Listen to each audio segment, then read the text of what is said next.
खोलीना भवानी मैया आपन नयन वाजी दर्शन ला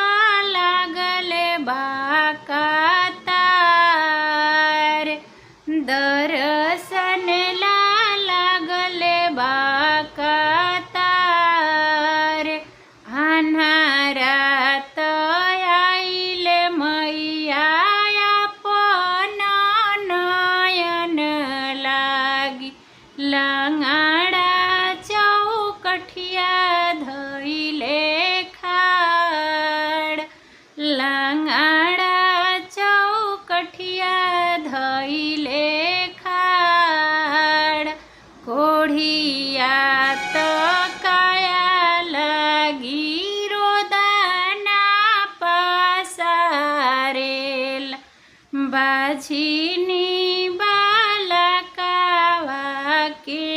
आस बाझिनी बालकावा के